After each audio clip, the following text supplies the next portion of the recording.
No preambles, no long speeches. We just like questions. What we want is answers from the candidates. It's their views that are important. And in terms of the candidates up here, if we could be short, succinct, to the point, and we can move on. There's a lot of things to talk about. If we can keep the flow going throughout the afternoon, we've got 2 hours, a lot of ground to cover, and we'll get started by a 3-minute presentation by Bob Sanderson.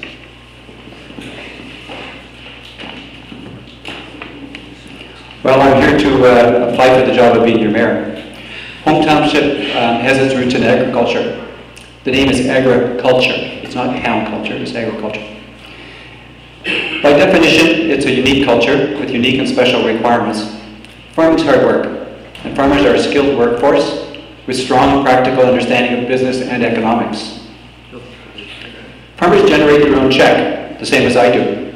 When you work for yourself, you certainly do not like to see your money mismanaged. Living in the country is also different than living in the city. People who choose to live in the country embrace and understand the values of the community and the culture, even if they don't farm. The culture and the requirements of Hope Township are different than the town. I get it. It is not simply urban versus rural. It is much deeper than that. I will now share some of my background and experience so you will know that I am your best candidate. As a young veterinarian, I came to the area and established a veterinary practice, including a horse practice. I ran the roads of Hope Township 24 hours a day and night, looking after horses. As a veterinarian, I am an animal lover and a caregiver. I value and understand the relationship between animals, with people, and with agriculture. I have extensive corporate background. As the Canadian Veterinary Affairs Manager for Waltham, a division of Mars, I manage the entire country, top to bottom. It's not managing the store. Okay, it's taking a business from top to bottom, budget through accountability. From there, I also went to the United States, did a good job here. They took me down there, and I did the same thing there, and was also put on the global veterinary strategy team with 3 other people. My community involvement is strong and diverse. I was on council during the flood, and together we managed our way through it. I understand the challenge of being on council, the requirement for strong teamwork and public engagement. I listen. I have on my own initiative, restored the Little Bluestone in Porto. It's an 1834 classic building. It's now my residence. I've established 2 destination restaurants, Black Beans and Gusto, and I own the Waddell Hotel, all award-winning destinations and businesses that employ up to 40 people. I own other properties and have a deep commitment to Port Hope, and to make sure our community is run well.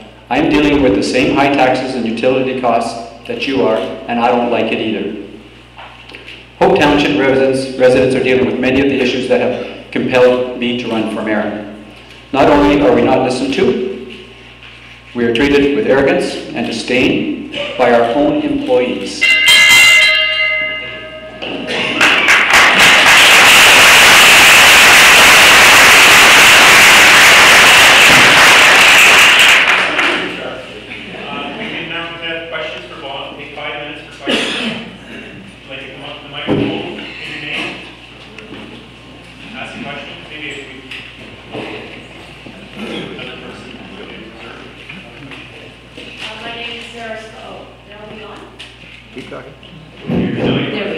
My name is Sarah Sculthorpe. I live at 1685 Willow Beach Road, Hope Township. Dr. Sanderson, could you please tell me what involvement you have had with the Port Hope residents for managing waste responsibly? Happily so. I am totally against incineration, particularly having a company come into this community or thinking they can. I've been involved right from day one, actively so, as a business person as well as somebody concerned about the community. Helping organize it, standing up for it, speaking out against it, and I will continue that going forward. I find it unacceptable that we're 4 years down the pipe with a council administration that seems to have encouraged it without our participation. Will you support Port Hope residents for managing waste responsibly in asking council to hire an independent environmental planner and an independent lawyer to go forward to the OMB and not be taking Mr. Ron Warren's report? Yes, I will. Thank you.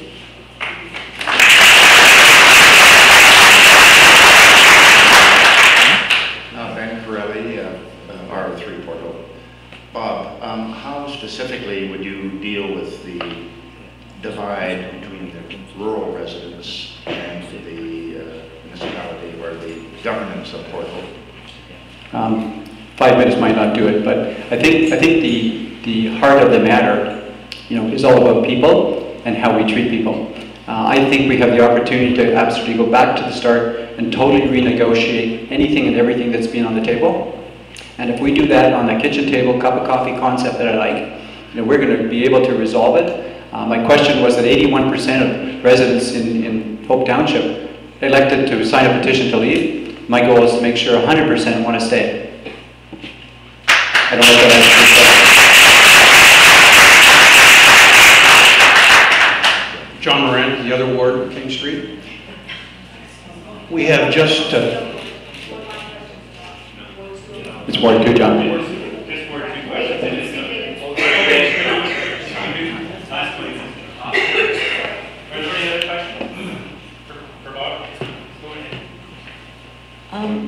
I'm sure everybody knows, and Bob, you know, that there's a lawsuit about what's happened with the Hope Township Trust Fund, the LLRW monies, and how the interest has or hasn't been spent the way it was supposed to be to directly defray the taxes of Ward 2 Hope Township residents.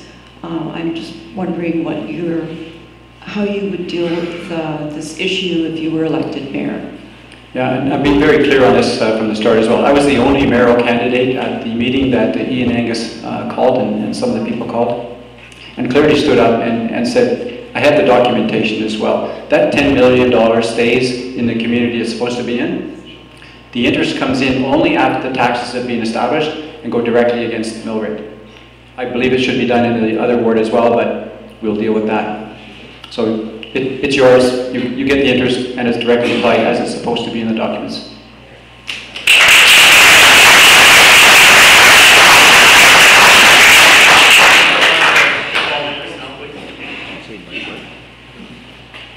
Afternoon, ladies and gentlemen. My name is Paul Andrews.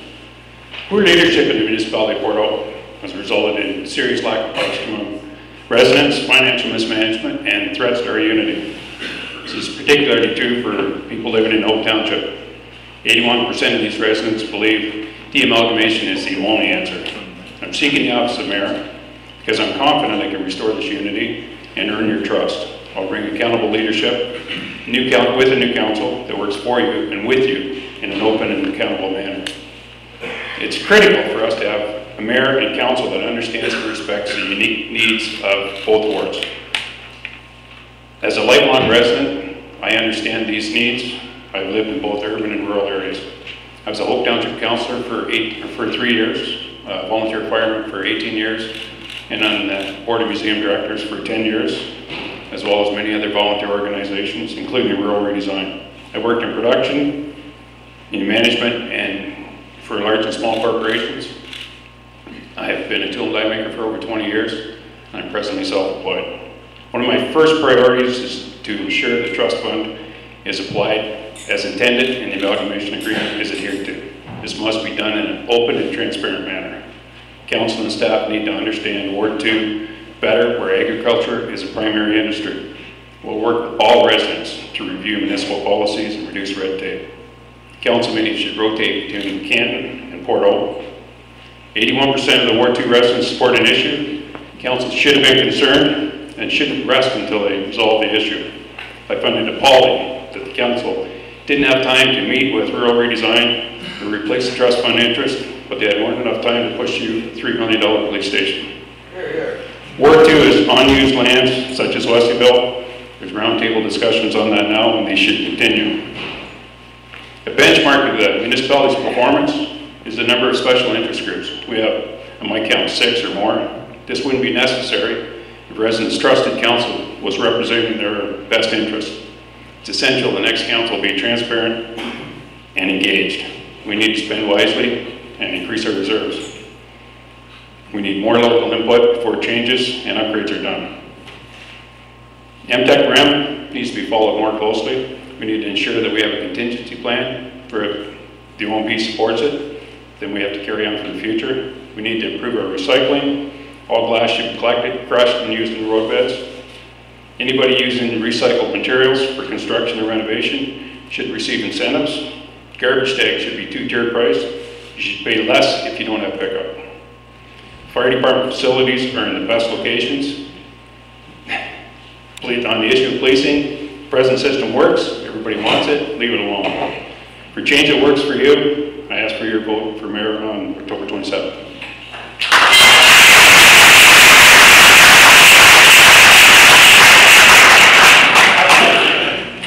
Questions, please.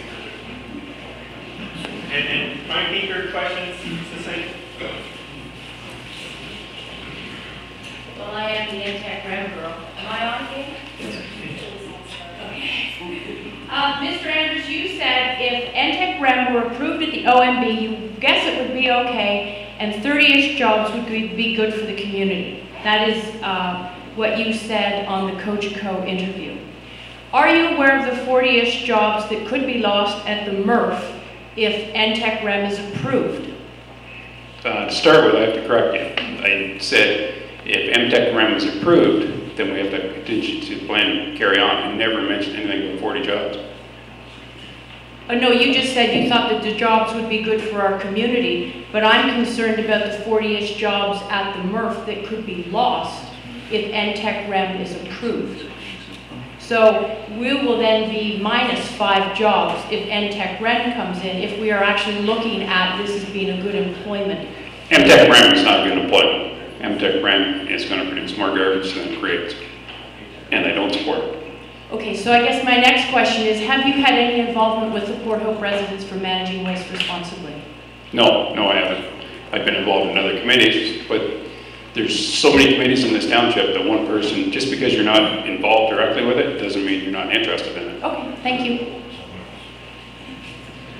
For the sake of transparency, I'd like to say that I'm Paul's daughter, and I would like to ask, were you, pardon me? I'm Paul's daughter? Yes, my dad.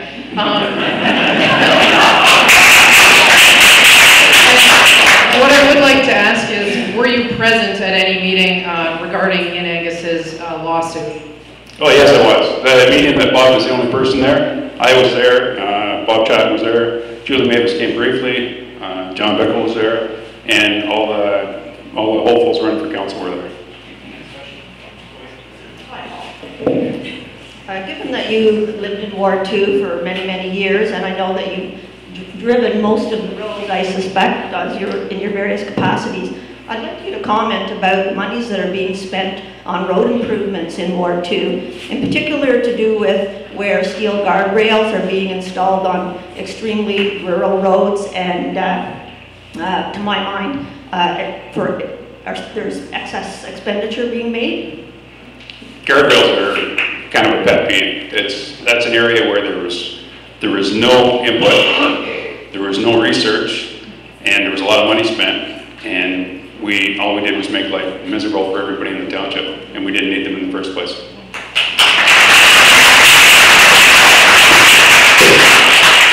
Same question as last time, Paul.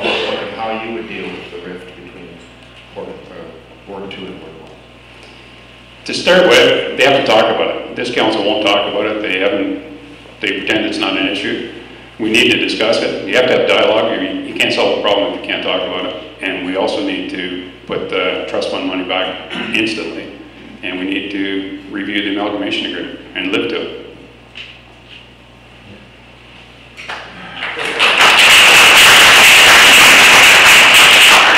We have another question? One more, that's the last one. Dan Fraley at Garden Hill. How do you plan to increase economic development in Port Hope? I'd like to see them develop some of the industrial in it. I'd like to see them advertise on the 401, locally and on the 401. and I'd like to negotiate with the federal government to get compensation for the low-level radioactive cleanup in Port Hope, and that as a revenue source. Thanks. Bob Chatton.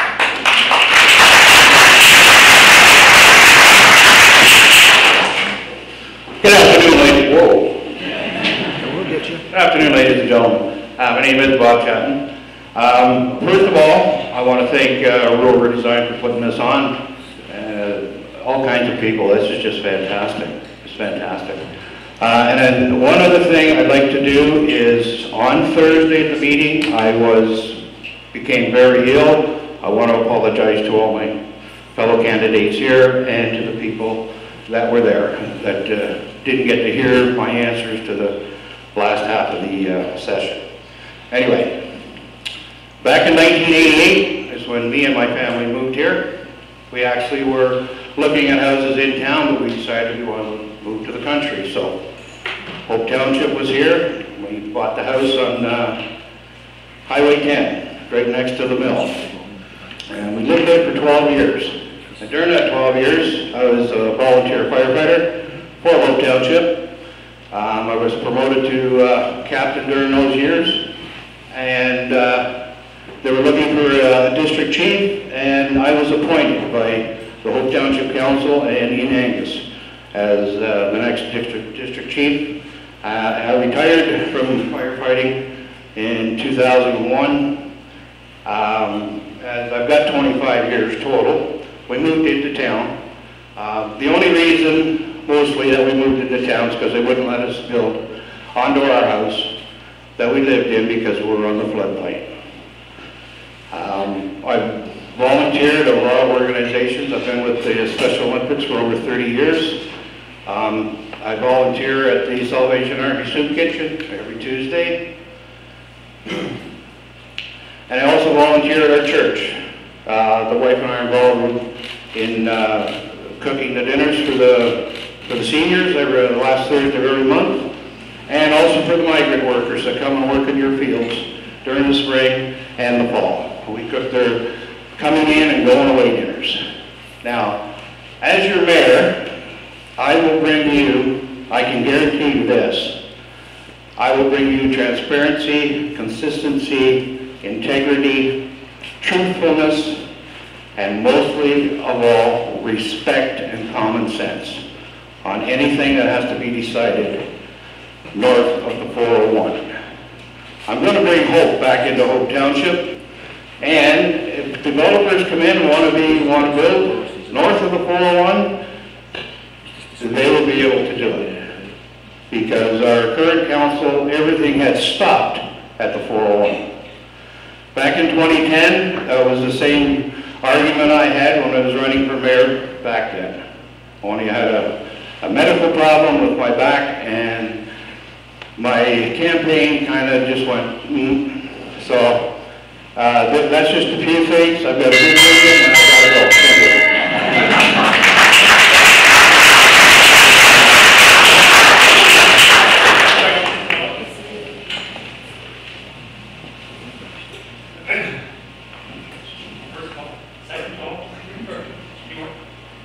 Okay, well, we'll move on. Thank you.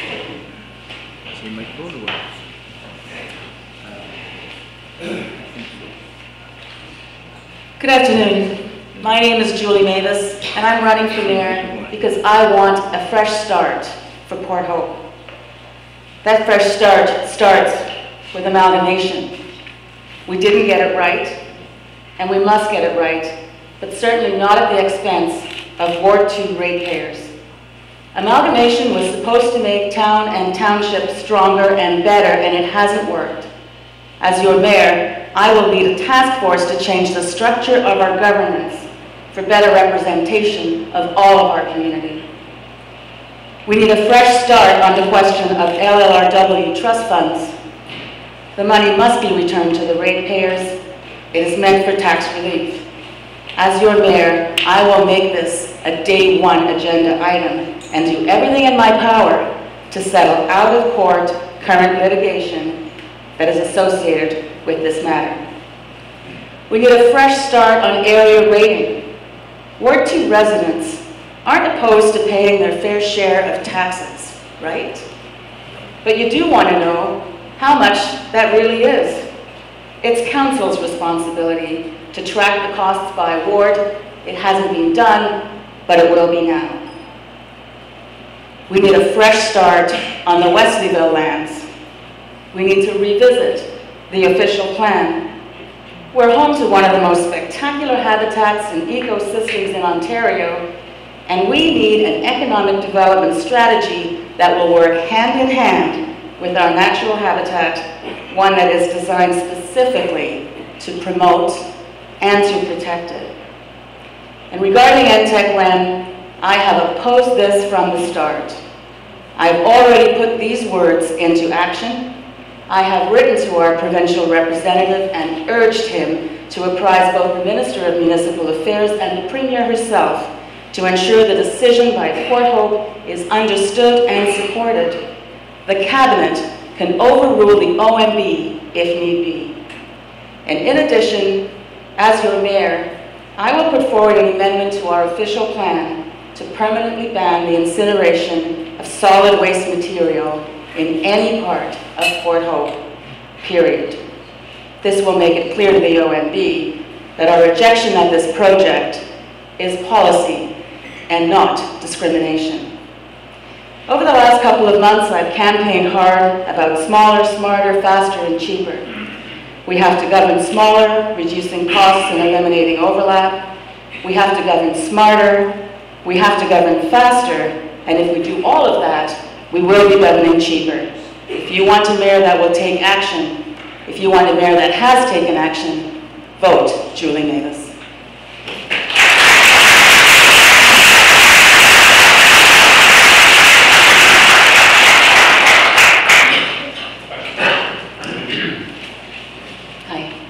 Dan Fraley, Garden Hill. Julie, I'm really interested in your views on the future of environmental management in Port Hope in general. How are you going to retell Port Hope's environmental story? It's an exciting story, isn't it? Is that a Ward 2 question? There's so much to talk about. It's very difficult to try and answer that question in 5 minutes. We're about to go into Canada's largest environmental cleanup, and we have to make sure that in this community we never do this again. And so how are we going to continue and make sure that indeed we're protecting ourselves from future contamination? Well, we're going to do things like make sure that we're protecting our wetlands and our natural habitats, but not just protecting them, but also by developing, and from an economic development standpoint, and focusing on jobs that will bring public awareness, education, and health sciences that will assist us in our environmental management. Thank you.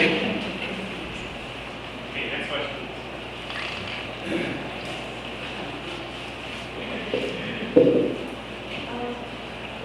I'm interested in candidates' positions on the issue of 2 wards versus the 1 community. I know we can only ask 1 candidate, unfortunately, but so I'll start. Okay, yeah. As I mentioned in my opening comments, but I do have a question for you. Oh, It's your turn. During your campaign, you've talked about 1 community and 1 Port Hope, and said that, quote, you're looking for a new structure of governance. The 2-ward system does not work. It has failed us. This sounds like you're in favor of 1 ward without political boundaries between rural and urban. Could this mean that in the future there wouldn't be candidates from a ward, which no longer existed, but instead just candidates in a municipality, and a resident would be able to vote for any candidate regardless of where they lived in a new non-ward municipality? I'm afraid that a plan... Okay, this is it. I'm afraid that a plan to eliminate wards and have 1 community would greatly decrease rural representation and rural voice on council. Could you please clarify, because what you've said on record seems is troubling to me. So, yeah, I hear what you're saying, Christine. There was actually one community that did try to amalgamate an urban and rural component, and they went to one ward, and you know what, it didn't work because it only took a couple of years before there was no one from the rural component trying to run for office. So that doesn't work. We can't be one ward, and I know that. I said that I was going to put together a task force, and that task force was going to make recommendations about how we can change our structure. There's different ways of how we can change our structure. We have a weighted vote right now. We can augment that and give more weight to certain votes. We've got 6 councillors. If we wanted to, we could have 6 wards. I've spoken to our provincial representative, and as a municipality, we're quite capable of making these changes ourselves without the provincial approvals. We could have 6 wards, we could have 4 wards. We could even change how things are voted for. We could have 2 Ward 2, 2 Ward 1, and 2 at large. There's many, many ways that we can do it. But we do need to have a task force in place that will research other communities and see what's worked for them. So, next question, please. Hi, Julie. My name's Dennis Wellington, Ward 2. I think Christine's question actually kind of overlapped a bit with mine, but I'll try to separate what I was going to ask. You talk about a fresh start on the amalgamation concept and a task force to address that. I'm wondering if you could tell us where the amalgamation agreement that was already negotiated fits into your thinking on this, and maybe you could flesh out your vision for what you've just started to do anyway, flesh out your vision on what a new amalgamation or new combined municipality would look like. My concern being that if you put a task force together, what's on the table? Is everything off the table and starting again, or are you starting from that point and never got started right?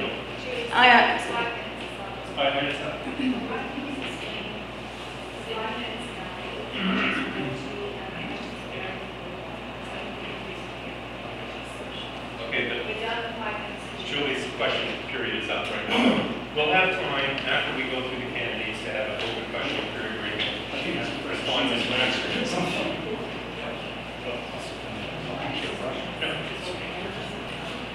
We'll pass it on. Next speaker.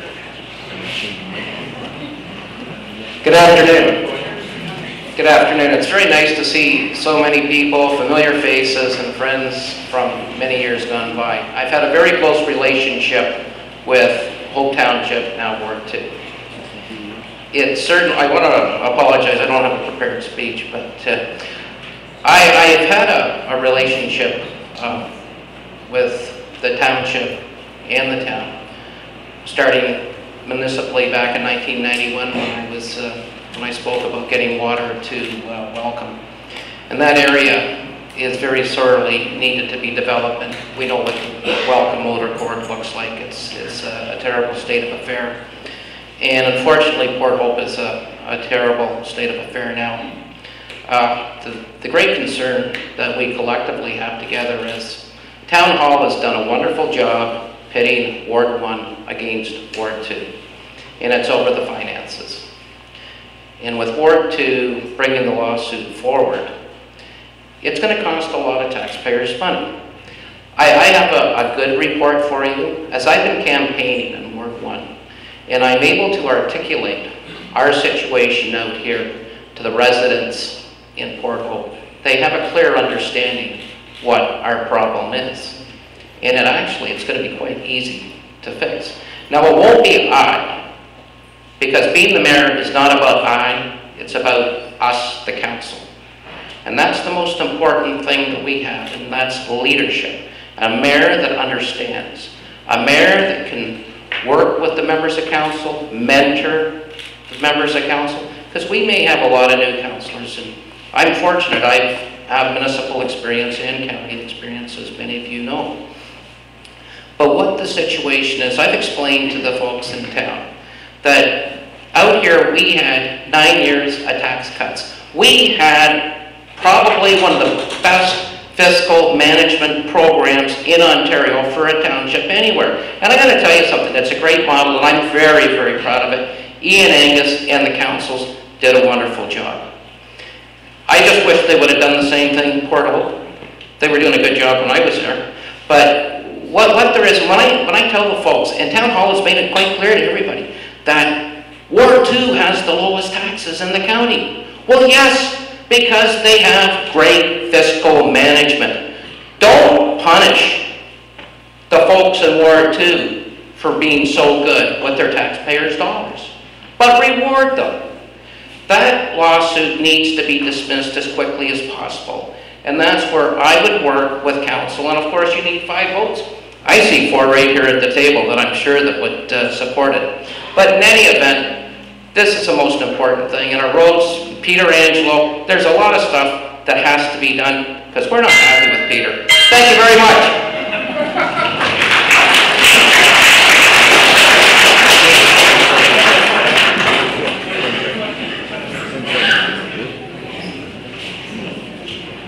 Mark Henry, Ward 2.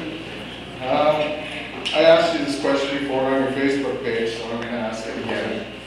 And I'd like to know your position on Ward 2 OPP policing. In the past, you have been in favor on record of everything being under the PHPS umbrella, as it could save taxpayers' money. In my opinion, and 6 town studies into OPP versus... Okay, it wasn't all part of the question. I know, but it's part of it. You've asked the question. Okay. We have an answer. Yes, thank you very much for the question. Policing's been a very contentious issue between Ward 1 and Ward 2. It's over 30% of our total budget. When I was on the Port Hope Police Service Board, we were able to negotiate a policing agreement with the Cobourg Police in forming the West Northumberland Police, thus having local policing. Now, the figures that we get from the town of Port Hope, financial figures, I don't know about. My job as mayor with the council is to save the taxpayers as much money as possible. And you know, I was thinking about that very clear question. There are a few people that have a concern. Let's get the monetary figures in place, and why don't we just have a mail out to all the Ward 2 residents and compare the figures. If they're big enough, if they want to pay more taxes to keep the OPP, fine. If they don't want to, and they want to look at having one police department for our one town, fine. But that's going to be a people's decision. But my job's going to be fiscal management, and that's #1 priority for the people of both communities.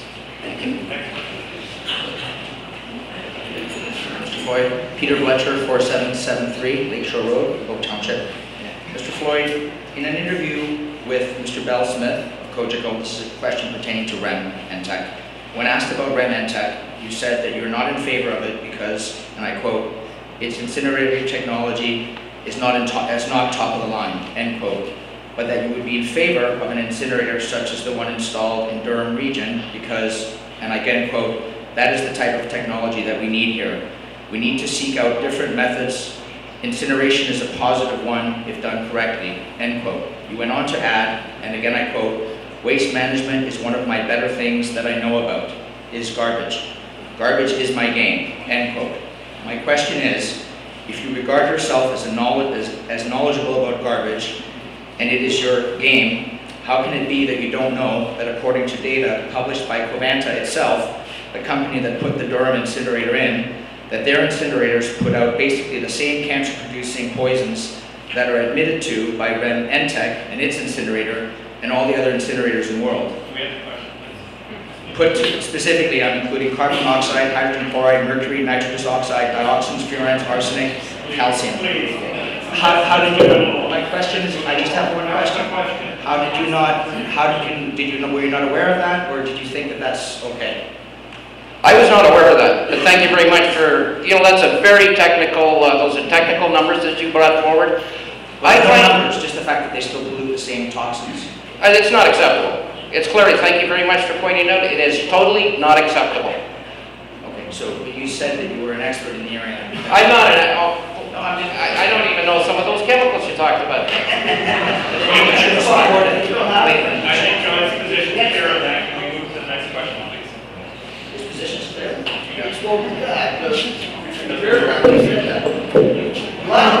Everybody heard John, your election brochure when you ran for council for a councillor in Ward 1 in 2003, said, I quote, "There are 2 police departments, 2 tax rates, 2 fire stations, and it's time to truly amalgamate the 2 communities. There shouldn't be any boundaries." That sounded like a one-size-fits-all, 1 tax rate in addition to 1 police service, which you've already mentioned. And I'm concerned about the no boundaries, one tax rate insinuation of that. Could you please tell me if you've changed your mind since your previous election brochures? Christine, thank you for the question. That was 11 years ago. Things do change. Hey, we wouldn't be having a lawsuit now if things hadn't changed. Just on specifically speaking, we do have to, you know, we're 2 different places. Listen, we have issues with the roads. We got great roads committees. We have a lot of things that are the same. We're not happy with the way Town Hall is running our finances for sure, are we? Also, things have to be reviewed. As I said, that was 11 years ago.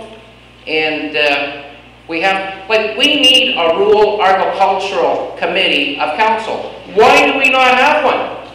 This is ridiculous. It's the largest part of industry in our town. John, can we end it? Yes. Okay, we'll have a chance to discuss that a little further when we get to the open question after, but it's important that we move on to John.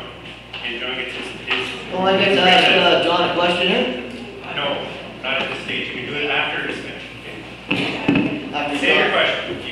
You'll certainly be able to ask. Good afternoon, everybody. Most of you know me as your prior councillor for Hope Township. One of the reasons I decided to run for mayor was I got us into this mess. I've sat back for a long time, worked behind the scenes, been at meetings, was at the original meetings of the Port Hope Fair Tax Levy and into this house, and said, I'm here, I'm listening, but I'm staying quiet. Only because I was debating what I was going to do. I feel it's up to me to get us out of this mess. Outside the post here, this morning I sat with Louise, and she asked me about the amalgamation and what went through. There are all the minutes. There are.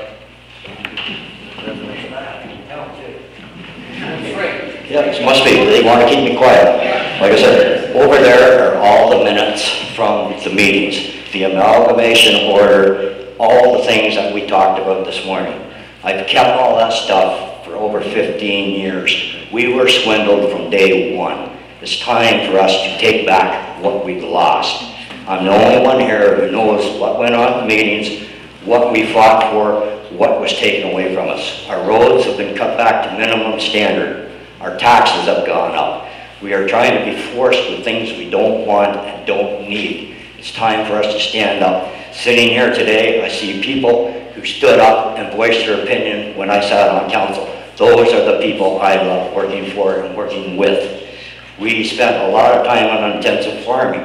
People sat on that committee who wanted all pigs out of Hope Township. When we were done, pigs weren't a bad thing. I spent months working on the OPP and the Port Hope policing models to get a contract signed before amalgamation. I literally saved us hundreds of thousands of dollars. We have to do a forensic audit to find out where our money's gone. Not only our low-level money, we get a rebate every year on our policing costs. Where does that money go? Back into general coffers or back into our policing the following year? We have been swindled all along. We have to stand up and start fighting. I will work for every single one of you, whether you're Ward 1, Ward 2, everybody's equal in my books. I sit, I listen, I don't scream, I don't yell, but I do talk straight and tell you what I think. And most people who have worked with me on committees know I work that way. I am here to represent you, to work for you, and hope you back me. Thank you.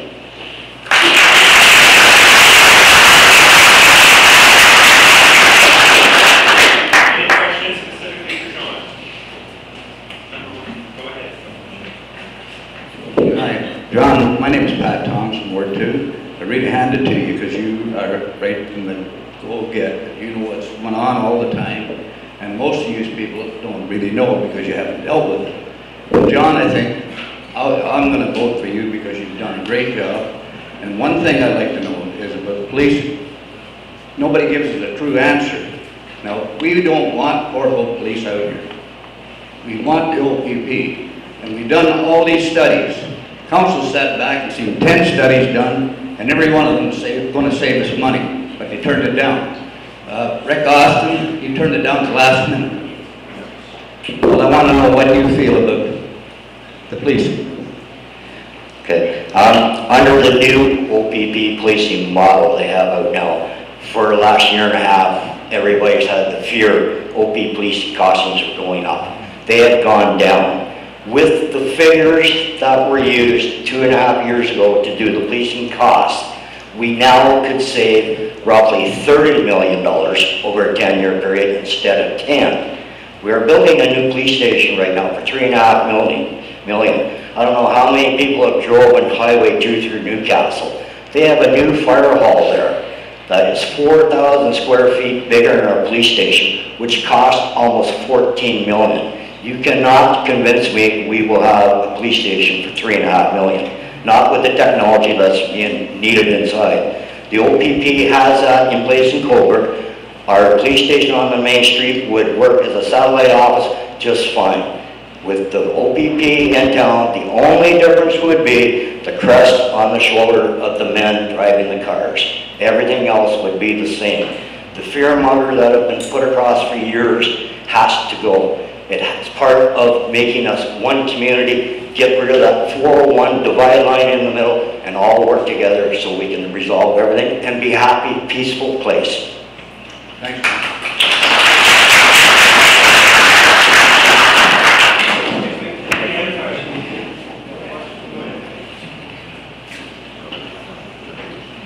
John Richardson, Ward 2. Back in July, I received a letter from Carl Cannon regarding an investigation at the sewage treatment plant. He noted that he conducted his own investigation without going to the police, and he found no financial wrongdoings. Since that point, I've heard, again rumors, there's been 7 chemicals being purchased for numerous years. Where have these chemicals gone? Where's this money gone? Why? Was nobody on top of this? Where's the boss? Where's the CAO? The CAO was not permitted by the municipal affairs to conduct his own investigation. What would you do if elected? Part of the Friends audit would show all those inconsistencies, department by department, where the money has been spent over the years and to who it was paid out to. For 15 years, I have been battling the sewage treatment plant issue, and Larry Hall, before me, they silenced Larry Hall. I haven't been quiet. I keep digging and keep digging. Some of our chemicals, I believe, have been sold to a man who had contract to spread sludge in the Durham region. So have we been selling our chemicals to somebody to fudge samples and been contaminating farmland in the Durham region? Our CAO cannot investigate that kind of thing. That is a police matter, period. Thank you. Okay, can I get the sound here? Okay, now we enter into the next phase of our meeting this afternoon. We've had an opportunity now for each candidate to give their speech and answer some questions directly. And now what I'm going to do is open it up so that you can ask your question of a particular candidate, and what we'll do is we'll give other candidates a chance to answer that same question. Hold on a second. Okay? Get ready, you only got 50 seconds. No, you don't. You can. I just want you to be quick with the questions. Sure. That's right. Now, we're entering into this so you can ask a question of all of the candidates or of one of them, but I'll give each of the candidates a chance to respond to it if they feel they have something to contribute, something to add on. But if we can keep from being repetitive, okay, if we can do it. So again, remember, try and keep the questions short so that we can maximize the time for answers. That's not on my No, we have 45 minutes to talk now for Ward 2 to ask questions. Following that, Ward 1 can ask their questions. Okay? Go ahead with your question, sir. Okay, good day. Question for John. I had a chance to talk to him. He stopped by once, put a sign up. Like the last election, we both noticed that there was inadequacies at council. That's why I ran the last election for council, and he ran for mayor last time. Now, I discussed things with him, the 64% tax increase that we have in Ward 2 versus Ward 1 over a 12-year period, because for 12 and 11, for 12 and 11, I'm doing some background information to get to the question, Caroline.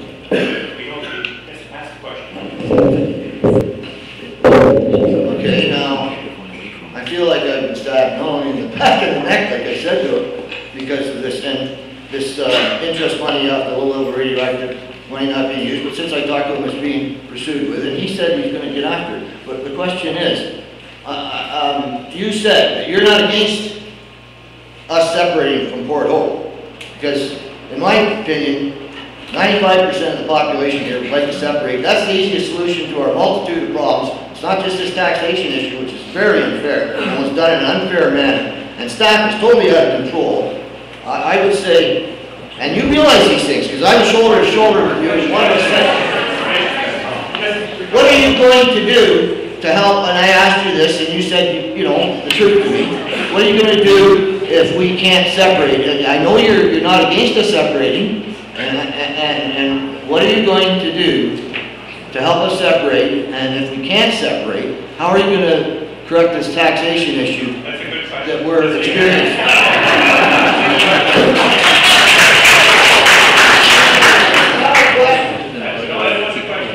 Thanks, Bob. I didn't miss the question. With regards to the finances, as I said earlier, it's going to go to council. Council needs the 5 votes. What's happened is totally inappropriate. As one would say, I negotiated with some other members of the Port Hope Council at the time for a compensation package for Port Hope itself, which certainly started the ball rolling to get things cleaned up. I'm very familiar with the agreement, and monies have been taken away. I know Carl Cannon and company will not answer the questions. Well, unfortunately, they will have to answer the questions. That money should not have been taken away if we can find where the money is. And, you know, it's going to be like a wild goose down by the beach at my place. But they will have to do it, or heads will certainly roll. And we have to repair the damage. We have to regain the trust of the people of Ward 2. But as I can say, my report to you is the people of Ward 1 are very upset about what's happened. And they want things to be set right. They want a fresh start.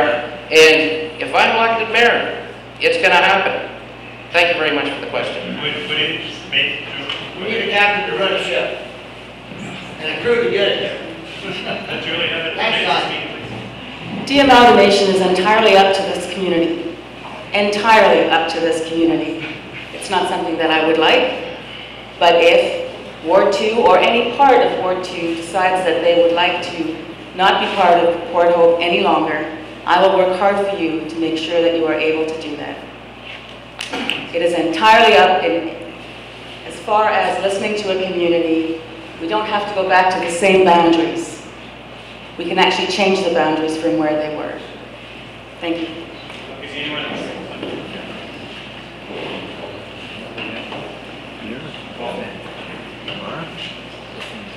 I think it'd be really nice if we could work together and solve the issues. But you have to remember the shoe could be under the foot. It could be Ward 1. Ward 1 wanted to separate, and they have all the power. I firmly believe that we should have the right for self-determination. I think that should come above all. That should trump everything. But I'd like to see us work together and stay together. Being a good neighbor. Being a good neighbor. Okay, last comment on that. Although the option might be there, it's not one that I would support. The reality is there are a lot of issues on the table that have accumulated over time. There's a lot of mismanagement, misspending, we've heard it all. I think we need to take every one of those issues, put it on the table, and renegotiate, right, in the favor of staying together, right? And I think we're off track. So I think it's very nice to do the kumbaya and we'd like to be, one family. But the reality is there's issues. All of them are negotiable. Everything's negotiable. Right? And in the end, I truly think, the community, being one community, still has to have 2 wards. As I said in my talk, there are cultural differences. There are deep ingrained differences. That doesn't mean we have to separate. I think we've all been hijacked by our administration, right? And I think that's unacceptable. And I think that's the first place we start. And when you have a new council, we'll try to put the brakes on a whole bunch of this stuff. And then we sit down, we take every one of those issues, right? And we have public input, we have discussion with the absolute goal of resolution that's fair and equitable to all.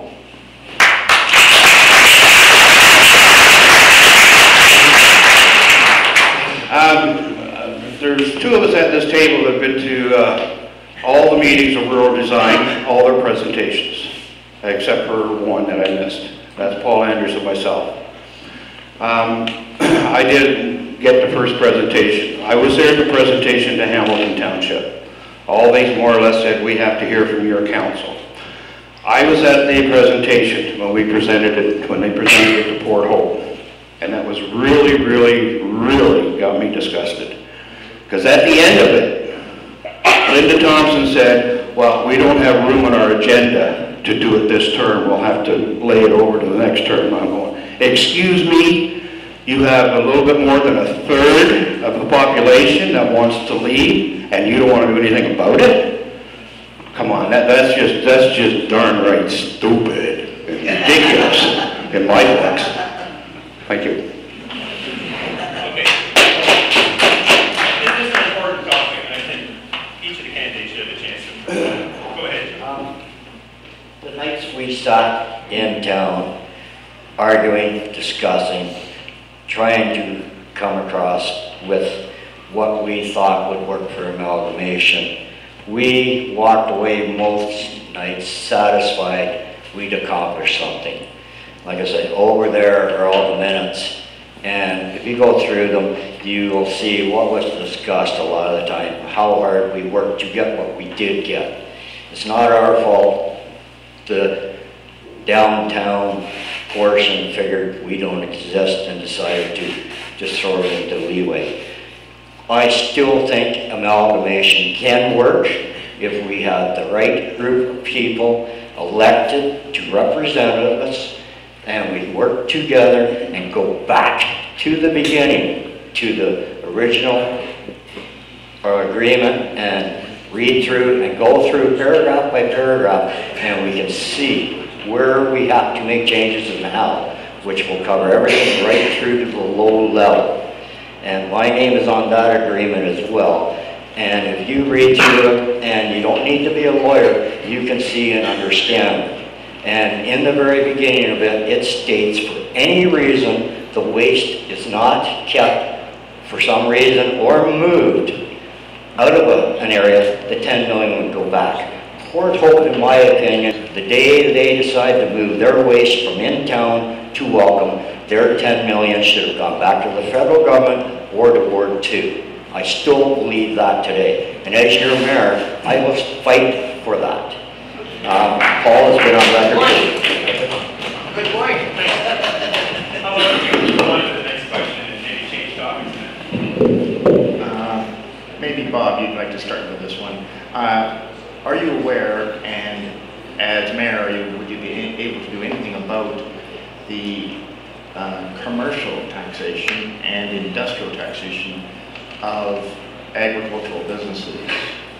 Commercial, for example, a farmer that is selling seed is now deemed commercial, and industrial in the grain elevator has been deemed, will be deemed shortly, industrial quadrupling taxes.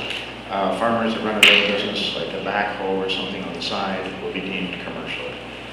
They found other ways to increase taxes, but Port Hope can condone this. I understand your question, Ben, and I will tell you that the entire taxation base needs to be reviewed in all areas. We have a community requirement. That community requirement isn't just financial. There's a lot of social responsibilities required as well. So the generation of taxes, both commercial, residential, agriculture, I think it all needs to be reviewed. I'd like to take this entire package that we have and strip it down to basics, just like repairing a tractor, see what pieces need to be replaced, with the end result that it has to be operational, it has to be functional, it has to be supporting what the communities need. I've been through quite a few areas, and I've got some commercial buildings. You know, my water rates are high, my taxes are high. I think everybody would look at it from an individual basis, but I think if we bring everybody to the table, knowing what we need to do from a revenue generation and take it down with community engagement, some of those will change. We don't have a commercial water rate as an example. And then I'm not sure about you know, payments in lieu of taxes. Are we getting a benefit? Are we getting some penalized? Are we giving a special you know, benefit to somebody in the corporation that we're not getting? Again, I think we've come to a point in time that we need to put the brakes on a little bit, go back, you know, and reevaluate not just the total finances, you know, but the total expenditures and how we're being managed across the board. You know, we need to get back down to looking at all the elements. So I don't have an answer specifically for grain elevators, but we should be at the table and sort that out with a common goal. Anyone else like to respond to that? Ben, thank you very much for the question. I just hope I can point out I do own a farm, so I'm on the same page as you on that. First of all, what we need to do, we need to get our fiscal house in order. Our taxes, our spending are totally out of control. We spend much more than what we're bringing in. If we're not trying to overtax one part of the municipality, they borrow money. Not acceptable. As I said earlier, my goal would be to start a rural agricultural committee for Port Hope. As I pointed out, agriculture is a huge business in Port Hope. I know a lot of people don't understand it, but I certainly do. And that would go a big step forward in building trust and forging a relationship between Ward 1 and Ward 2 in a positive way that all the folks in the municipality would understand. Thanks for the question, Ben. It's a great one. Good question, Ben. We need to make all business people's lives easier in this community because we want to see economic development improve and we need health and prosperity in our economy.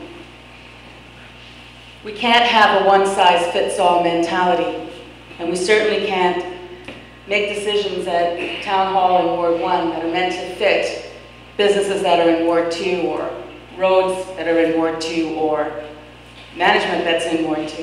It has to be unique. We have to understand the differences. And as I started out by saying, what's really important is that we have to make our environment easier for everyone who owns businesses here. Thank you. Good. Next question. Hi, Louise Moore, Ward 2. I have a question specifically for Ms. Mavis. When I think about you as a potential mayor, I have one major question mark that I'm hoping you can clarify. As I understand, two of your major clients over the years have been Cameco and the Port Hope Initiative. I'm struggling with how, given that you're going to have confidentiality obligations with respect to their information, how would you be able to participate in council sessions when Cameco and Port Hope Initiative matters figure largely in Port Hope issues? Thank you. That is a good question. First of all, just for the record, Cameco and Port Hope Area Initiative are not major clients of Katz Media. I have a company, I have a print company, I have three companies actually. I've got a print company in Toronto, and I have a creative company here in Port Hope. And the two together make the marketing company Katz Media. The print company in Toronto does more than 80% of our sales and almost 100% of our profit. I'm a business person in Port Hope. And you know what? If I wasn't doing business with Cameco and the Port Hope Area Initiative, I wouldn't be doing a whole bunch. It wouldn't be very clever of me, really. I mean, think about that. But that doesn't mean that I'm beholden to them. And it doesn't mean that even though I'm happy to have their business, they are significant to my business. They're not. And the other part of that question is, the day I am elected, I will resign from Katz Media. I'm looking forward to working 24/7 as the mayor of Port Hope, and I'm ready to move on. Thank you for your question. But as a lawyer, I just want to clarify one thing. You have a confidentiality obligation to them, so resigning as a shareholder, that's not going to take away your obligation to them. That's historical. How do you know I have a confidentiality agreement? Well, We're a small company. Okay, thank you very much for clarifying that. Any other questions of anybody would like to clarify in terms of biases? Everybody's mute. That's fine. That's good. Next question. Hi, Helen Danzig, Ward 2. This question is for Julie as well. I'm a little confused, Julie. At the last public meeting for NTEC REM, you got up and made a speech, and at that time you said, please, just not now, it's not the right time. And yet, I'm sure today I heard something different. Thank you for that question. At the public meeting, I said, I am opposed. I said, hello, my name is Julie Mavis, and I am opposed to NTEC REM. Then I said, it is not the right time, nor is it the right place. We are about to start on the largest environmental cleanup in Canada ever. That's what I said. Some people have taken that, it's not the right time and not the right place, and they twisted those words out of context. I said I was opposed to NTEC REM, and I am, and I have from the start. Thank you for your question. I have questions pertaining to NTEC REM as well. First, I would like to ask Mr. Floyd a question. Mr. Floyd, at the all candidates meeting for the council members, I specifically asked you if you were in favor of incineration, and you said no. Then on Thursday evening, you said that you would like our community to have a contract with Clarington to ship our garbage to Clarington to burn it. And so I am very confused as to where you really stand on this issue. And the second part, and I'll let you answer that in a second, but the second part is you have said in your written brochure that you would really like to listen and to acknowledge the residents of our community. And so I am really concerned that, number one, you have not listened to the Port Hope residents for managing waste responsibly who have brought this issue forward. And also, I don't think that you have acknowledged that our present council has voted 7-0 against incineration. And so I am very confused as to where you stand on this issue, and maybe you could enlighten me. Well, thank you very much for the multiple questions. Let's go to the first one. Number one, as you know, I've written letters to the editor opposing the REM project. Is that correct? You've read them in the paper? No, I haven't. But you may have, I don't get the newspaper. You know, Louise helped me with one of the letters. All right. Also, I have spoke against it at a number of public meetings. I wondered, did you hear what I had to say at those meetings? I did hear you say that you were opposed to incineration. Vehemently opposed to it. I probably said too that Port Hope is undergoing 5 different legacy cleanups: the Chemtron Pond, the Lion Center, the Center Pier, and a couple more with the low-level radioactive waste. They said that those folks do not know Port Hope, they're not welcome in Port Hope, and for them to go somewhere else. We have enough on our plate. We want Port Hope to be the most pristine community in North America. Just to help you too, in 1992, I wrote the resolution to clean up the low-level radioactive waste. I am very much of an environmentalist in cleaning our community up. Okay, but if we could just stick to NTEC REM for 1 sec, if we could keep it on that. I was. Okay, well, my big concern is if you agree with incineration, you have actually not listened to what the residents have brought forward to our community, because we have brought forward that we don't believe burning garbage anywhere is healthy, and we have had scientists proving of the toxins that are going to spew out of this. And so when you tell our community that you would like our garbage to go to Clarington, I can guarantee you that we will be privy to that fallout. I want to assure you, I'm a very good listener. I have served municipal government. I've made wise choices. Port Hope is facing, with the County of Northumberland, a garbage crisis. We are going to have serious problems with regards to our waste. We need solutions. I'm prepared to listen to them all. Now, Dr. Fletcher there brought up the issues with the clearing thing. I listened to him. After hearing the information he gave me, I'm not the least bit interested in doing that now. I listen and I will change my position based on the information I have. That's what a good mayor and leader is. Okay, I just want to point out though that that's not what you said on Thursday evening. Would any of the other candidates like to respond to that? Okay, next question. You have a question? I have a question. And I'd like to direct it initially to Julie Mavis, but I would like to have a response from each of the candidates.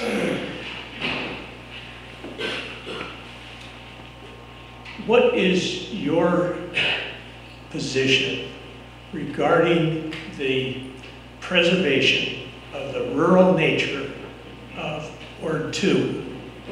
And do you commit yourself to not view Ward 2 as a reserve residential area for Ward 1?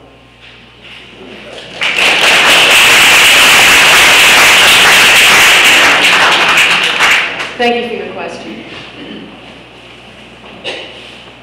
I respect the fact that there are two very different points of view, one being rural and one being urban, and I respect that they are different. I understand that they're different. Ward 2, I do not in any way, stretch or form consider Ward 2 to be a reserve for housing for Ward 1 at all. As I spoke earlier in my opening speech, I am totally prepared to reopen the official plan specifically for the Westingville lands to protect that jewel that we have and to change permanently the environmental practices and the economic practices that we'll be that we're having there. I'm totally for keeping the density of population within the downtown and of creating community that is healthy and sustainable. I understand that we are different, I do. And I understand that we have to respect that. Thank you. Okay, Bob, have a chance to have them down the table and give responses again. I think I said it in my initial comments as well. Agriculture is culture. There's an entire difference between this community and the community in town. It does not mean that we don't work together. On a taxation basis, and every issue that we will bring up, there will be, Hope Township has a view on it. There's economic impact of that. There'll be the same thing in town. And then there'll be some commonality. On the commonality, with reasonable, equitable discussions, that will be shared. I truly think that the prorated basis for Hope Township will be you pay for the services you're using and Ward 1 pays for the services they're using. If it all comes out to the end, then that is going to be an equitable solution for everybody. But it's not going to be that way without participation and listening. So the fact that we're going to have a new council and that we have 4 years ahead of us to work this out means to me, there's not one issue that we can put on the table that we can't resolve. The culture, the deep roots that everybody has in Hope Township is not in jeopardy. All right, there's huge strength here to do that. The economic driver of this whole community rests very strongly in the agricultural community and all the components, in Hope Township. There's lots of business out here as well. So I think in the end, a lot of this needs to be reevaluated. You don't have water, you don't have sewer. Welcome, we're committed to. So across the board, one community managed with some common costs, two elements of that community with separate costs.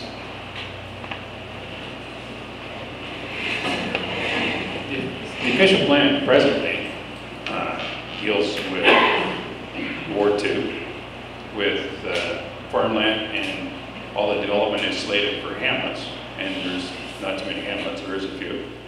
But there's not going to be much development in Welcome anyhow, because there's no water, no potable water at present. The bottom line is residential housing does not pay. It's not sustainable. We need industry and we need commercial, and we need it in Port Hope where it's serviceable, and if we have any housing built, it should be in Port Hope where there's public transit, because in Ward 2 there's hardly any public transit other than maybe a bicycle or an electric bike.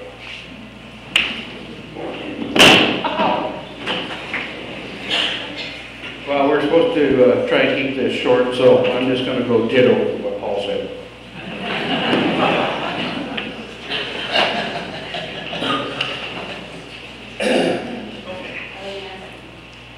That's a great question, and certainly with my background as being a former REEV and a county councillor, the County of Northumberland is getting more involved in the planning aspect of what's going on in Port Hope. Actually, they're designating lands over in Hamilton Township at the Burnham Farm.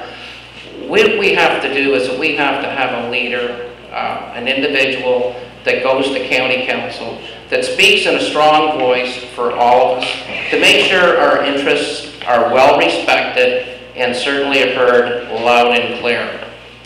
I know that, as I mentioned, I do have a farm. When I was on county council, there were 30 members of county council.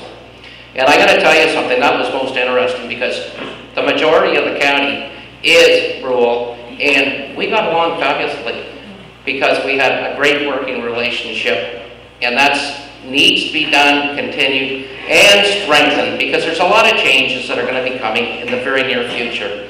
So one has to be very mindful of what's going to come down the pipe, because I don't want us to get the short end of the stick. And that's important to have a mayor that's there full-time, that's going to watch your back and make sure that we're properly looked after by the higher level of government. Thank you. You're here. Did you want to talk to? Okay, go ahead. Sorry.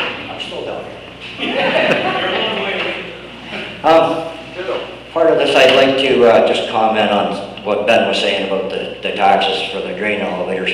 Part of that is provincially mandated, which is not really mandated by the council or the town hall. But as your mayor, I would lobby other municipalities and AMO to fight for the farmers to protect them on those issues. We do have some of the best farmland in the province that the province models farmland after, right on the doorstep of Ward 1. We have to protect that farmland at all costs. We can't let developers take every little bit of farmland we have that produces well. There's lots of marginal farmland that'll grow houses just fine. They won't have a problem sprouting out of the ground, I guarantee you. We need to work hard at helping our farmers, maybe try to come up with some incentives to help farmers. Farmers don't always have good years. Farmers may have one good year in 10 if they're lucky. People see shiny tractors, big combines. Farmers don't own those, the banks own them. By the time the farmers even think they're going to start to pay them off, they're worn out. Farming is not an easy job. It's 24/7, stressful. People don't realize how hard farmers work. We have to help farmers, protect farming, and work for them all we can.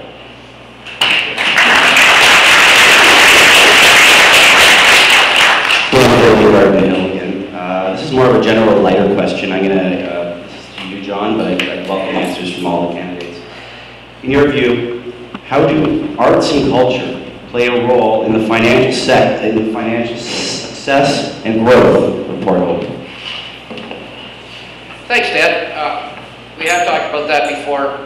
Certainly, Port Hope is a very well-known community through Ontario for its all arts and culture.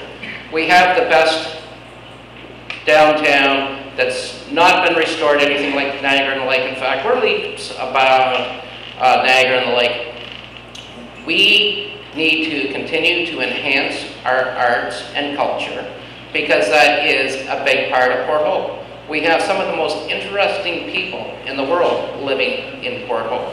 I'm not one of them. But we have more interest to develop it, and especially in maintaining our downtown, which has been slipping away over the course of a number of years.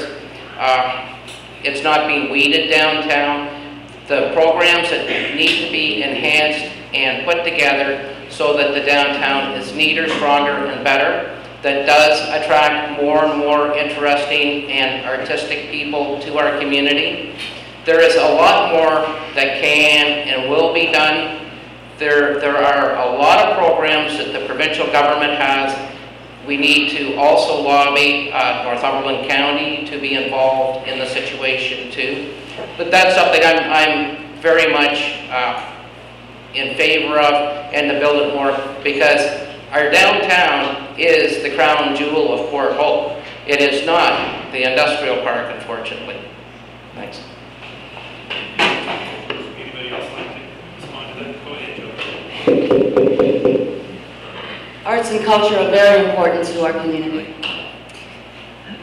I'm a proponent, actually, of a community that will be healthy and sustainable for two specific age groups. One is the 8-year-old, and one is the 80-year-old.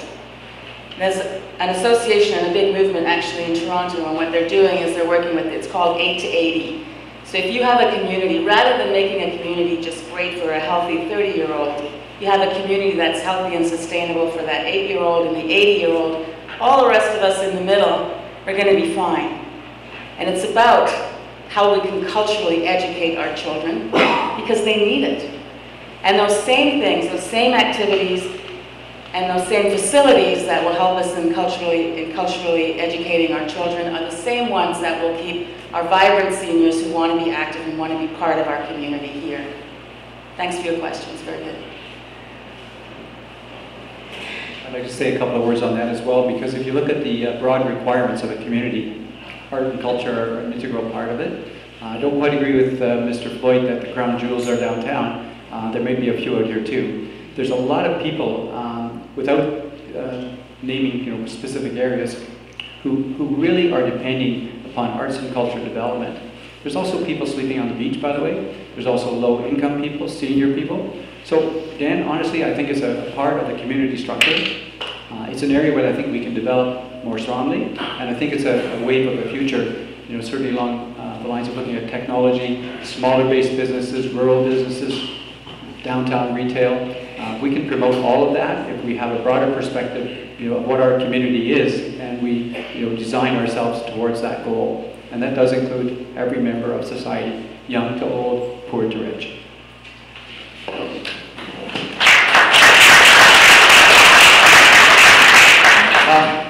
All my colleagues seem to speak of just the main street and downtown. Outside our door here, we have tree trekking. It's just as viable and just as important as the main street. We need somebody who's going to promote this out here as well as downtown area. You have to think outside of that main core, and we have to work together to promote the whole municipality and have people everywhere, not just in one place. It'll do us all a big benefit.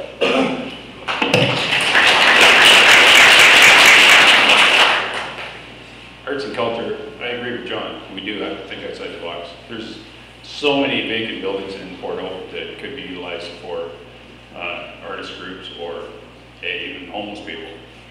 But we have a studio tour that is in the fall. And it's very interesting. But when John was talking about farmers having a hard time, I think artists make probably about a tenth of what they make, and they have an even harder time. So we need to support them to the fullest of our ability.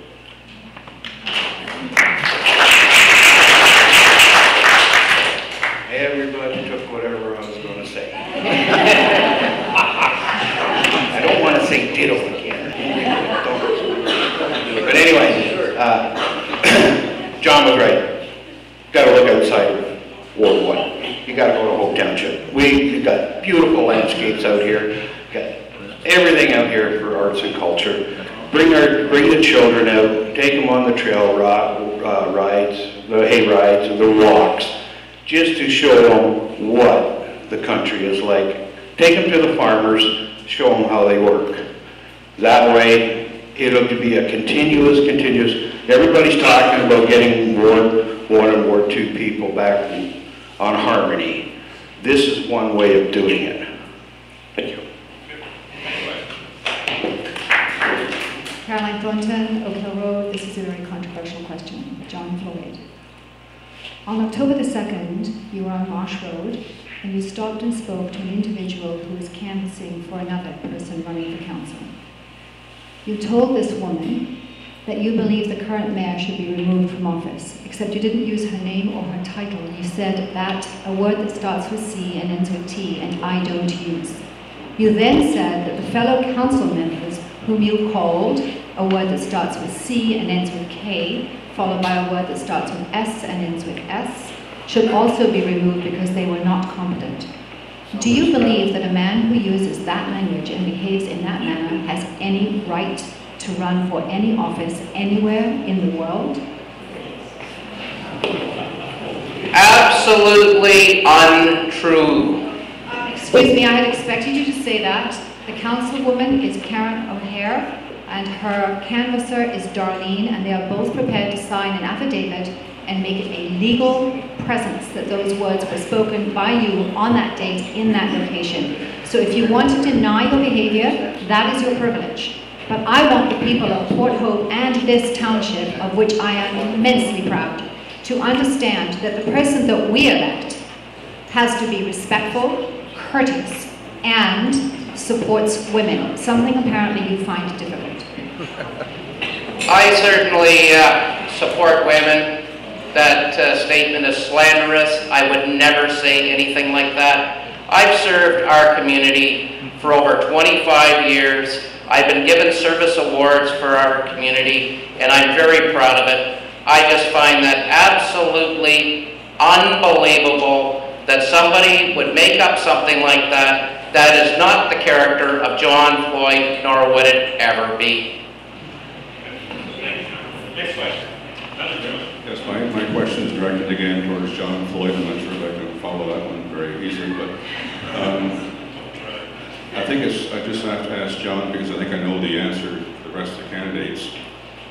I'm John Cullen, and I live in Hope Township, and I'm one of the many people that woke up in the morning of October 31st, 2001, listening to CHUC radio and listening to a news report that Ward 1 Councillor Larry Hall had proposed that they move the Port Hope Police out into Ward 2 and terminate the OPP contract.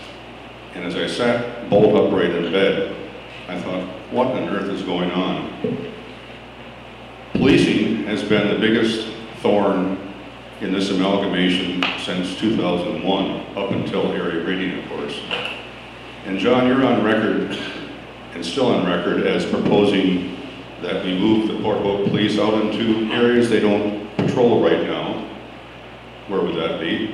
And you've also proposed that we look at the northwest Northumberland forest of Coburg, Hamilton, Town of Port Hope, and Hope Township.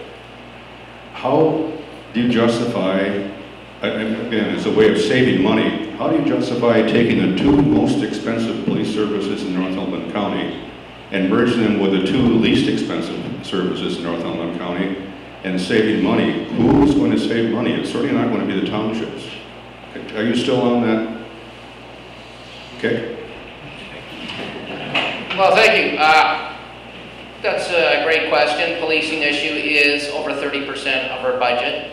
It is something that when I spoke about West Northumberland, when you take a look at the amalgamation of the services which I was involved with in 1995, the savings were in the multi-millions of dollars. People do like local policing. I think that our ultimate goal should be to save as much taxpayers' dollars as possible. As I said earlier, let's find out what the real figures are, because you know, we don't get the real figures, financial figures from Town Hall, just about anything. And let the question be posed to the people. I'd like to know what the truth is. And it makes it very difficult to answer that question specifically when I don't even know what the facts are. Thank you. But we've had 6 independent studies by professional consultants who have all shown in every one that provincial policing, contract policing is by far the greatest savings. The town had a chance, or the municipality had a chance to save over $13 million over 10 years, and they chose to keep their own police. We don't have a problem with that out here as long as we aren't paying for them, but why is this, why does anyone want to open that boom? Why not leave things the way they are, like Mr. Sanderson and Paul and a few others have said? You seem to be the only one that are looking at changing our policing. Like, this, okay. You know, I'm not going to close my eyes to any tax savings. That's something, hey, something may come up in 10 years from now. I won't be around in 10 years from now, I can tell you that. But I think now Port Hope is breaking ground for $4 million for a new police station. It's going to cost us all money. I think you know that, don't you? Absolutely. Yeah, not pretty, is it? Does anybody else have anything to respond to anything regarding the policing issue? Oh, you're very anxious. Yes, okay. Like I said earlier before, from the costings that were done 2.5 years ago, when the Save the Port Hope Police campaign started, we were told then that there was approximately $10 million in savings by going to the OPP at that time. With the new costing of the OPP, that 10 million now changes to over 30. That's quite a chunk of change. Doesn't matter whether you're living in Ward 1, Ward 2, that kind of money will affect our taxes and what we have to pay. I cannot see any reason why we wouldn't look at the policing cost again. Like I say, and you throw the cost of the new police station in, we could be at $50 to $60 million in savings. Next question. Kathy Dennis, Oak Hill Road. My question is to any of the candidates. During the term of the last council, the Port Hope Public Library Board proposed to close the library in Garden Hill. At that time, a group of residents, with the assistance of Councillor Burns, launched a campaign to prevent that from happening. Fortunately, Council, in their wisdom, agreed. You have all been talking about reducing spending, and I applaud you for that and hope you can find areas in which you can cut money. Please, could you tell me what you would do to ensure that the Port Hope Public Library Garden Hill branch will not be threatened again during your term? I'd be happy to. Yeah, that's a good idea. We'll go in order here. Without question, if we go back to the community values and the requirements of the community, we're going to reduce spending where we need to reduce it, right? And we're going to actually probably increase it in some areas. I've commented several times about some of the, homeless people we have, people who, are going hungry, all those things. We're not spending enough there. I could probably reduce the administration by at least one person and pay for all of those, right? In addition to keeping the library open.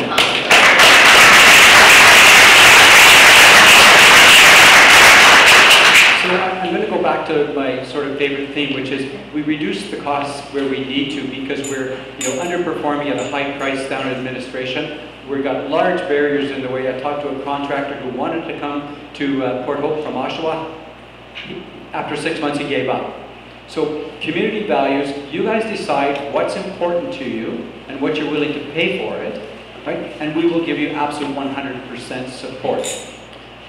The expenditures on the other side, we could probably build your library for the pillar cost, right? We could do a whole bunch more if we didn't have taglines, right? And we didn't, have every study on the face of the earth shelved somewhere down in town hall.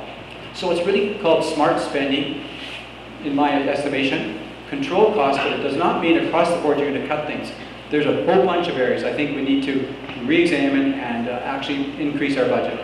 I've been talking to quite a few people, in senior homes. They're concerned about the decisions being made on their behalf.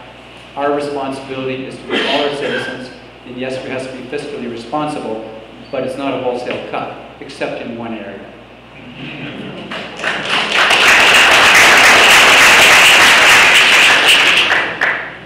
I've heard talk of that, but I'd like to see the library expanded, and I'd like to see the Canton Hall actually utilize it, and then possibly we'd have more room in the fire hall at Garden Hill. But nonetheless, if you just didn't sweep the roads in the township and maybe sold off the police car that's been sitting down on Station 1 for the past 6 or 8 years, you could probably have more than enough money to fund it for at least the next year.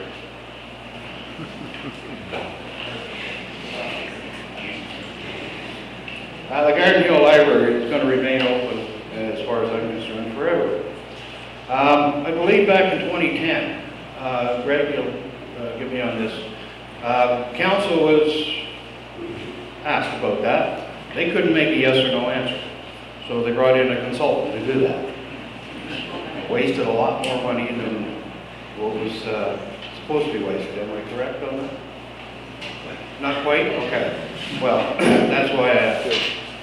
Anyway, as far as I'm concerned, the libraries need to be given more money, because right now they're only getting 4% of the capital budget. They should be getting that, as far as I'm concerned, to keep them open, because they are a great influence on people coming in to use the computers, to read the books. And people still read books these days. They're not all on iReaders. When I had my tour with the library a couple of weeks ago, it's grown downtown. But with the one up here, I have to agree with Paul again. See, I do that a lot. And it has to be expanded, whether we build a new one or whatever. That's not a police car that's down at the fire hall. That is the fire chief, district chief's white car. It just sits there. They use it whenever they want, for whatever they want. Thank you. I can remember the question of the Garden Hill Library coming up 14 years ago, and I'm sure it just keeps coming up and coming up and coming up. It's kind of like policing. How many times do we have to go back to this issue? And how many times does the community have to tell council the same thing? It's about listening. The community wants their library. Let them have it. Being a cultural and embracing community is what's important to making healthy and a prosperous community. It's just about listening. Really, it's just common sense. Well, I'm a former council rep to the Port Hope Library, and I have a very keen interest in libraries, and certainly a library, like on Wednesday afternoons in Garden Hill, is a gathering place for people. It is a really important asset to the community, and one shouldn't even be considered taking a look at closing it down. One should say continue maintaining it. Library issues seems to be one of the first things that gets attacked. We dealt with the library issue when I sat on Hope Township Council before. We went to fight and battle for the library to keep what we had, and so far it has been sustainable and stayed there even in the last 14 years. We need to keep our libraries. They are the pillars of our communities. It's where people do go to meet, talk, discuss, discover. We have to keep them open. We have to work to keep them open. Next question, please. He's standing here so long. Can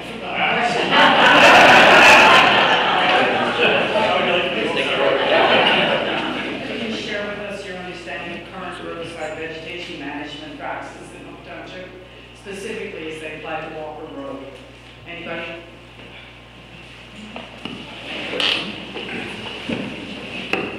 I was out campaigning out there, and I understand that there's a plan they're talking about rebuilding the road and widening it.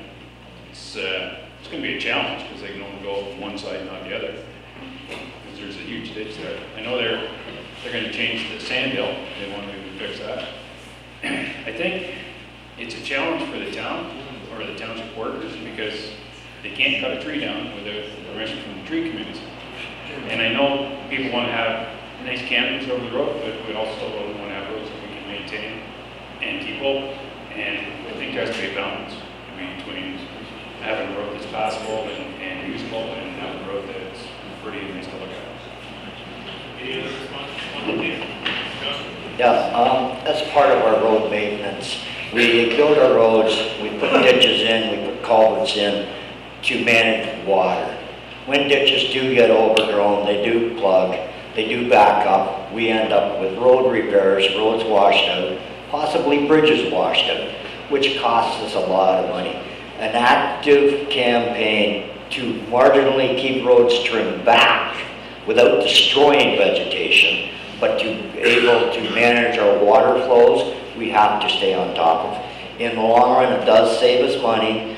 Nobody likes to see where the brusher has gone down and cleaned from the edge of the road to the fence line. It doesn't look nice, it's unattractable. But we do have to have some control of cutting back and managing our water to keep our roads safe and passable.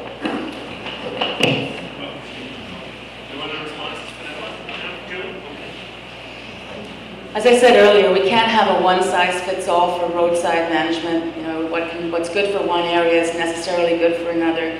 And I don't understand why we can't have a natural heritage site for Walker Road. This is an opportunity for us to really shine as a community. That's what we have to do.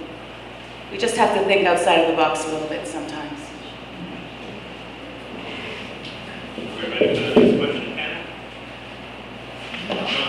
For the last 2 years, we've wasted a lot of time, effort, and money on rent.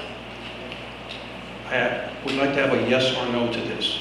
As our mayor, would you be willing to utilize the Expropriation Act to acquire the land rather than spending $250,000 to hire lawyers and planners to defend what may well be a losing case at the OMB? Good idea. Good idea. I'll answer that, and absolutely, and without any question, if that's the cheapest way to make them go away. You know, it's a reasonable, we've talked about it before. If we can do it, and that will solve this problem that we're dealing with, Brem, it's the cheapest way to go. I would have to disagree. I think this is all about democracy, and I don't think that's democracy.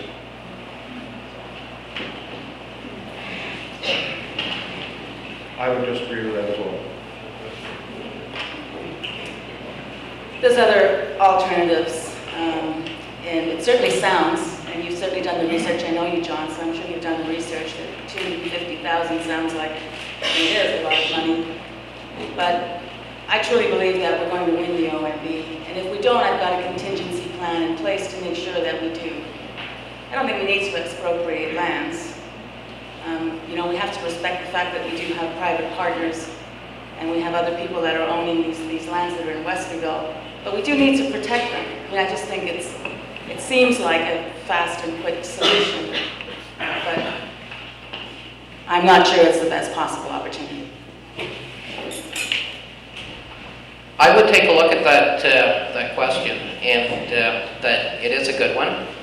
We will have a need for a public works yard out in that area.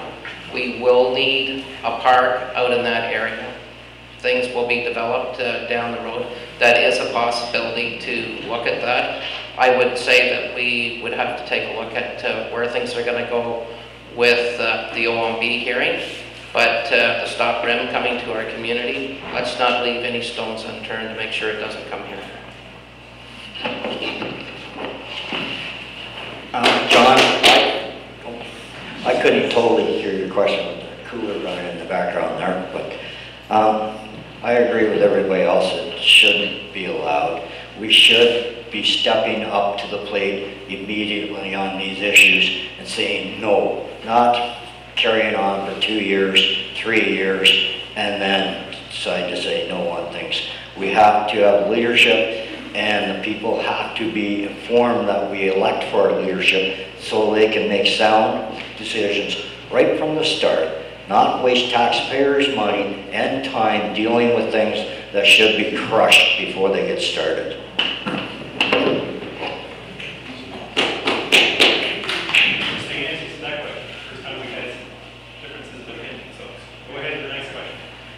Okay, on Bulch Road and Jack Berger, you're spending a lot of money there.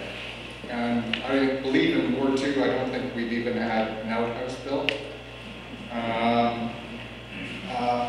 When I asked council about it, they directed me to staff, who said, well, there's free money to be spent. I think everyone here would agree that there's no real such thing as free money. What are you going to do? This is a two-part question. What are you going to do to curb staff spending? And while having a bit of infrastructure, recreation, equity for Ward 2.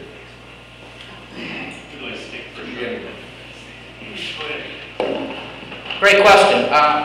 And it goes back to where is the interest from the $10 million that's kind of missing? Because that's money that's supposed to go to capital improvements out here in Ward 2. It's not capital?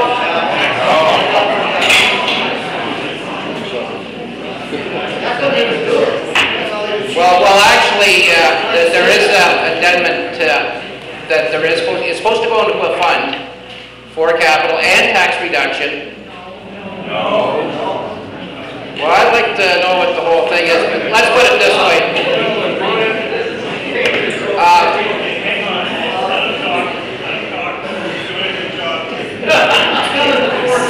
Schedule 8 of the Hope Township Low-Level Radioactive Waste Trust Fund specifically says the interest money, the principal cannot be touched. The interest money can only be spent to lower taxes, directly lower taxes for the residents.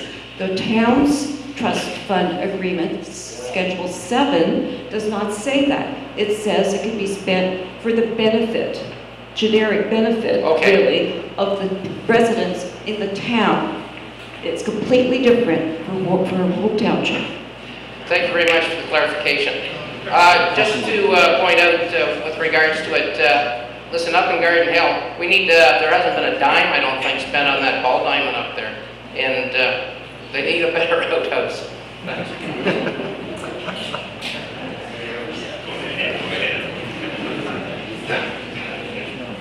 I understand your issue, and I know that they said it was free money, but it's a different pocket. My problem is they built 2 new soccer fields, and they're going to spend almost 400 grand on shelter and change rooms. All that exists in Welcome now, and it's totally underutilized. We have that in Garden Hill, and it's not utilized its full potential. I think we should live with what we got, use with what we got before we build in the future.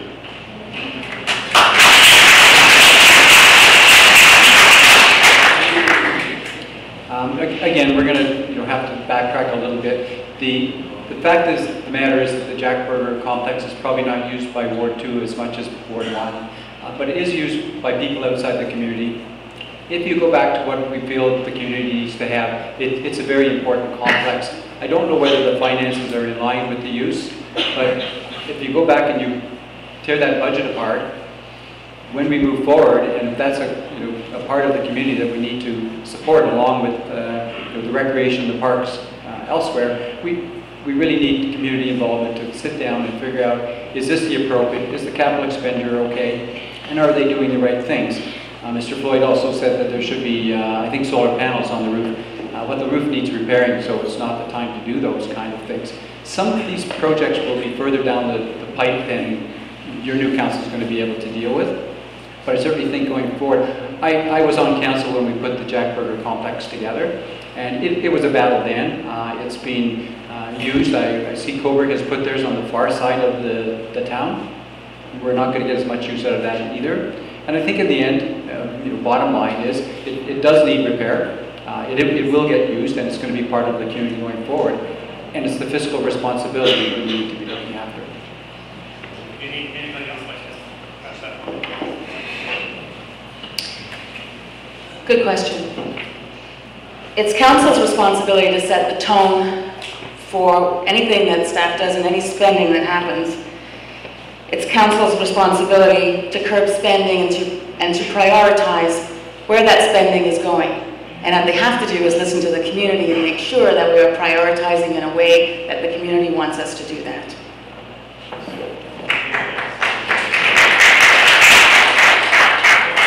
I'm looking at the time. I think one more question. It is important that we finish right on time because it's other things. We have 2 more speeches. John Richardson, Ward 2, this is for Bob Sanderson. I've seen your campaign supporters plaster signs all over the township. Yesterday you had an illegal sign right outside the polling station. Is this the way you're going to manage town staff? And is this part of your administration to disrespect the law? No, that's not the case. I understand there was a sign put out on a tractor that didn't have my authorization, and we pulled it as soon as we found out about it. There are signs on municipal property elsewhere, and some people take those decisions in their own hands. My bottom line, from a perspective of managing the administration, everybody has to follow the law. There's no question. So that was a mistake. It wasn't mine personally, but I take responsibility for my staff for doing that, and they should not have. Yeah. Great. Listen, I want to thank everybody for their questions. It's been a great session. I want to thank all the candidates for their answers and their attempts to answer the questions. It's very good. I hope you can go away with a better idea about who you're going to vote for when it comes to voting day. Now, I want to pass it over to John Cullen, who's got a few tips for you on how to vote. Just two quick things. First of all, we're organizing cars for people to take people to the Chatton Municipal Hall for voting. So if you need a ride, I'm looking for the gentleman now. Where's Dave? Dave Long there. Dave Long is organizing a group of people to transport people to the polling station if you need a ride. As you're walking out the door, you'll see one of the signs on the window with his telephone number on it. So if you do need a ride on election day, which is the 27th on Monday, and it's from 10 a.m. to 8 p.m. Right, there's something there holding up the sign. Just give Dave a call and we'll dispatch somebody to take you to the polling station. Okay. Oh, and also we're looking for volunteer drivers. So if you think you may be available in a vehicle, you can transport a few people in. Again, call Dave, same phone number, and he can put you on a list. And hopefully we can get people from sort of spread around the township so one person's not chasing back and forth across the whole township. So anyway, Dave's looking after that, so feel free to call him and sign up. Other thing is internet voting. I took a whack at this myself. It's actually very well put together. There's a good video on the website, but I've written down instructions here if anybody wants my version of it. It's just a one-page scenario of the steps to go through. Essentially, to vote online, you have to register to vote online. So you need that registration card or voter ID card you got in the mail with a voter ID on it. But you also have to apply for a PIN number, which is something you go on the website, or our website, and it has all the instructions there how to obtain that. Once you have those two identifiers or documents, you can then proceed and vote online. It's pretty straightforward and well done. There's a video on one of the web pages you'll go through, and it takes you through everything in that procedure. So if anybody wants a copy of the instructions I wrote, you're welcome to take one. But other than that,